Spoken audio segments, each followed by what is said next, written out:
What's up, guys? It's Grace Ventures. Just taking a little test ride on the XR650L to see if I fixed it. I think so. And I also thought we'd talk a little bit about Missouri possibly changing requirements and no longer requiring motorcyclists to wear a helmet. A lot of people probably think that's a good idea, or that you shouldn't be required to wear a motorcycle helmet. I think I disagree. I'm of the mind that if we make people wear seatbelts, we should make people wear helmets. And if we're not going to make people wear helmets, we shouldn't make people wear seatbelts. Like, I think that the danger involved in riding a motorcycle is so much greater than driving a car that comparing seatbelts to helmets actually isn't even really fair. You know, it's not a fair comparison. Part of me feels like a helmet should almost be considered part of the motorcycle, like your blinkers and your mirrors and your other safety stuff, brakes. Like, I feel like that should almost be part of it, you know, when you get it inspected. Like, you got a helmet? No. If you choose to ride away and not wear the helmet, that should be on you. Like, and a lot of the people that I think would not wear a helmet would probably be less experienced riders, you know.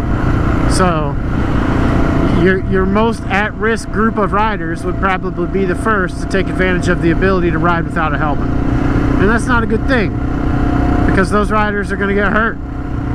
Not necessarily for sure going to get hurt, but if they do, and let's say they don't have insurance, somebody has to foot the bill for their hospital bills. You know, someone's going to have to pay for that. And if they don't have the money to pay for it, then that just raises the cost of care for everyone else. And it's pretty well been shown that places where they change the laws to where you don't need helmets, like Illinois, that there is an increase in traumatic brain injuries and death related to motorcycle accidents. So really, I don't know why we would consider not making people wear a helmet when it's just safer. You know, we're making people wear masks right now for something that, oh crap, kills like 0.5% of the people it infects. We're gonna consider not making people wear helmets for something that I'm sure the percentage is way higher than 0.5 of motorcyclists that end up dead or with a traumatic brain injury that weren't wearing a helmet. You know, I guarantee it's higher. So like, how can we do that when we're over here doing this? Like, it just doesn't make sense to me. So maybe that's just me. Bike is still running pretty good, which is nice to know. So yeah, I don't want to be a hypocrite, because I'm not anti-seatbelt, but I really think if you don't want to wear one, that's your prerogative. But it doesn't, I don't feel like it increases your chance of death just exponentially when you don't wear a seatbelt on a car. It does when you're riding a motorcycle. It exponentially increases your chance of death or serious injury. And I don't want to be a hypocrite and say that you shouldn't have to wear seatbelts, but you should have to wear a helmet. But I don't really think they're comparable. You know, we want to take care of, we want our young riders to become old, experienced riders and to pass this down to their kids. You know, we want motorcycling to continue. I feel like if we allow people to ride without helmets, there might not be any motorcycling before long, because everybody's gonna die. Like, maybe that's their goal. You know, if we tell them they don't need helmets, eventually they'll all kill themselves.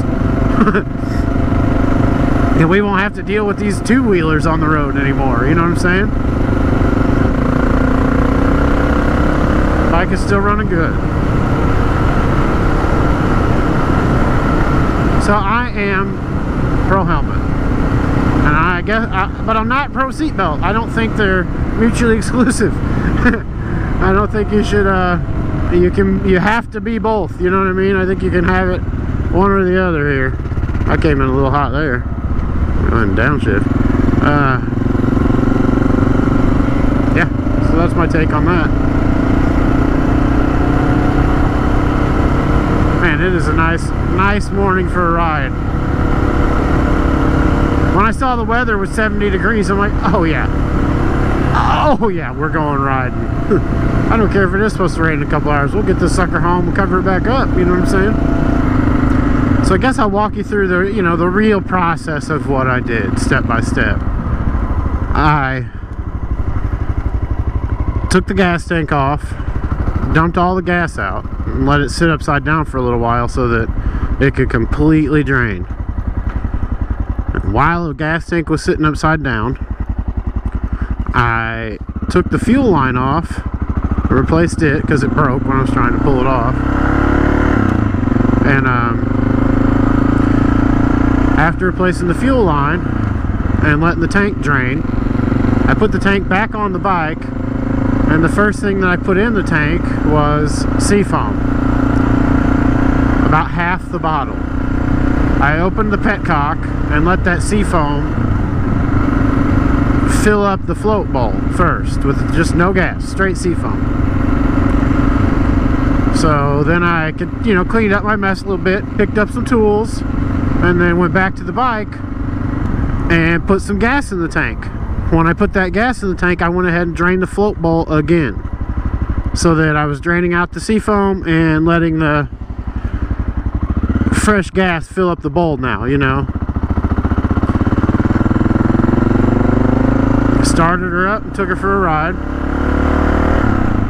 and right away I could tell it was still doing what it was doing, you know.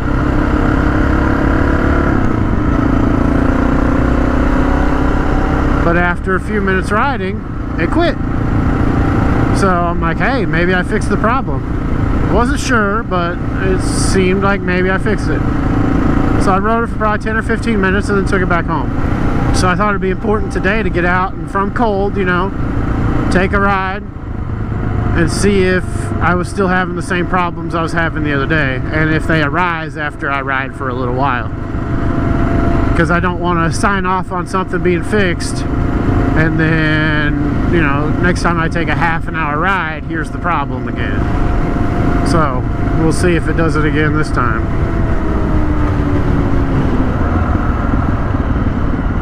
Boy, these tires are loud.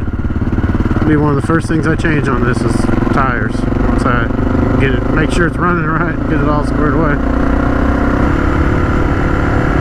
It's weird because of the bar risers and everything. This bike feels a lot more stable and actually more nimble than the other bike by quite a bit.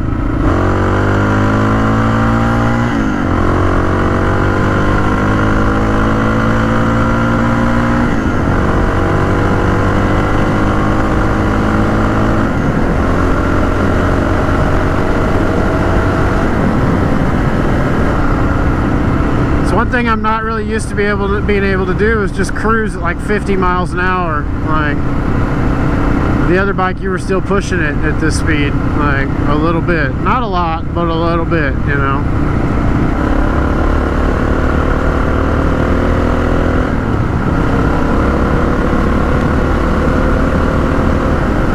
Bike's still pulling good.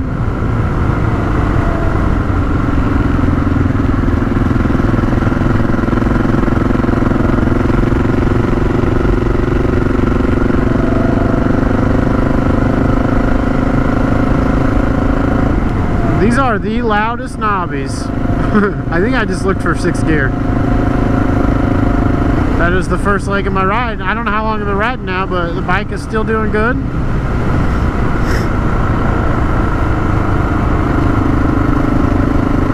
I'm still not signing off on it's fixed. If I get all the way home and none of those ugly problems resurface, I'll sign off on it being fixed. But for right now, I'm still skeptical snake or whatever, you know what I mean? Mr. Skeptical. Mr. Skeptical.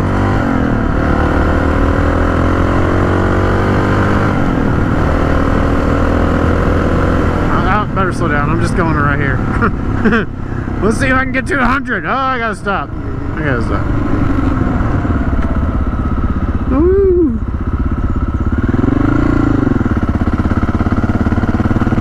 One thing I definitely know about this bike is it is a lot louder than my last one. It sounds really good, but it is louder for sure. So I kind of feel rude sometimes when I'm ripping around, like, sorry. Sorry. A little S-turn here.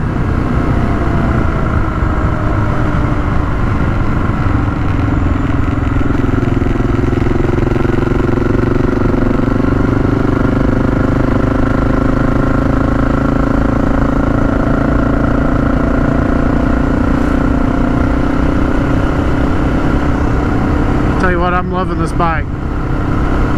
I don't know if you noticed my videos. I tell you what a lot. I'm like, I tell you what. Can't help it. I try to edit those out. And editing, I'm like, oh, I said I tell you what again. I'm deleting it. Still running good.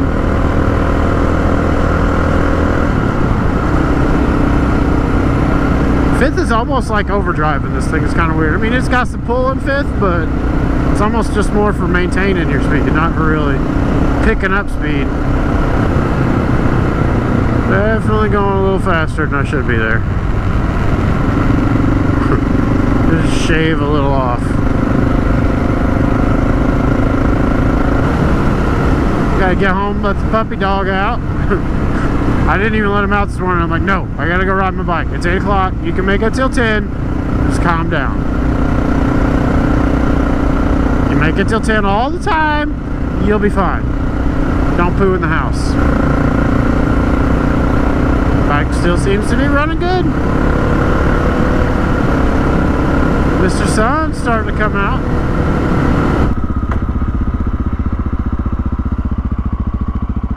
Listen to her. Listen to her.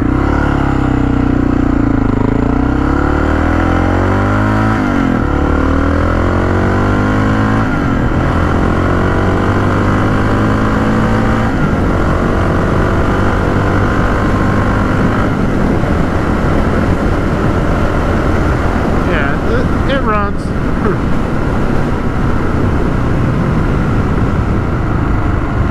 Riding around with this puppy dog in the field, dude, that's the way to walk your dog right there. Come on, Pooch, let's ride around the field. Just let him follow you. That's the way to do it right there. I'm jelly. I'm jealous. Oh no! Oh no! Run, puppy dog! Look at you. Look at you.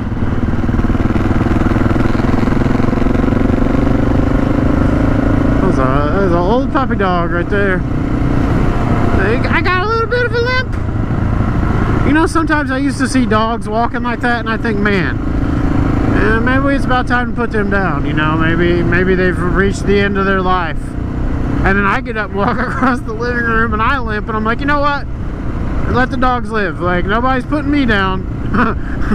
And I would be upset if somebody decided it was time to put me down because I got a little bit of a limp when I get up, you know what I mean? I get around okay, I manage. I'm not ready to die, that's for sure. Not over no limp. I gotta imagine that's how it feels for a little puppy like that. Like, hey, yeah, sure my hips hurt, but I'm not ready to die. Come on now. Yeah.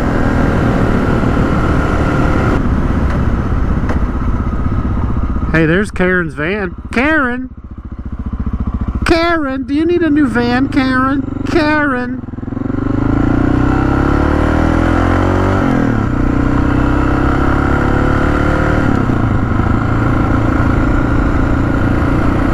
Wow. Alright. I waved to try to be polite, and she just gave me the Stone Cold Steve Austin straight stare head. Didn't even recognize I was here. Whatever. That's fine. Next time I won't wave. I'll just rev my bike up super loud. I even tried to be quiet as to not be like rude. Whatever. Whatever, lady. Okay. Okay. I'm sorry you don't want me here, but I'm here. Get out of the road, squirrely. Ooh, what about? Just about went down over a squirrel.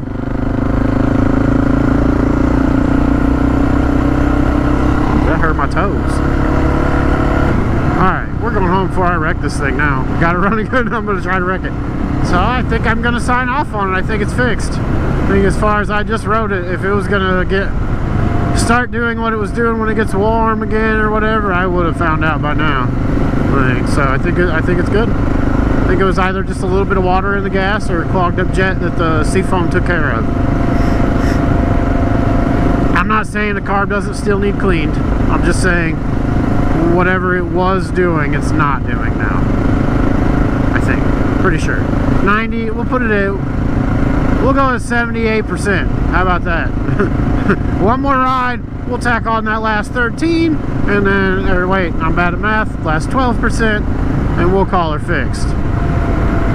But, oh, my old truck's up here. Hang on.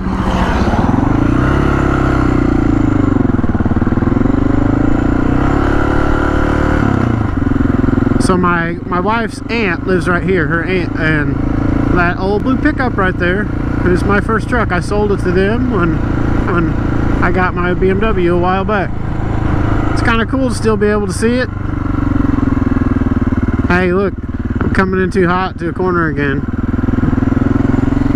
Some guitars sitting in the back of that car. That's one thing I would not do, is leave guitars in a car like that, especially not in a case where it's clearly, it's just standing out real obvious. No way. No way. Alright, we're gonna go home and park this booger. So thanks for watching this episode of Grace Ventures, guys. I think the bike's fixed. Hope you liked the little conversation on whether or not Missouri should change the law regarding helmets. Let me know in the comment section how you feel about it, whether you think we should wear them or not. Obviously, I think we should wear them, but should the state mandate it? I guess that's the real question. Should the state mandate that we wear helmets? Personally, I think it's as many things as we allow the state to mandate, that I'm not gonna, helmets is not where I'm gonna pick my battle. You know what I mean? That's not the hill I'm gonna die on. Like, if we're gonna stop the state from being involved with things they shouldn't be, I don't think that helmets are where we should start. So, thanks for watching, guys. Catch you next time. It's Grace Ventures. I'm out.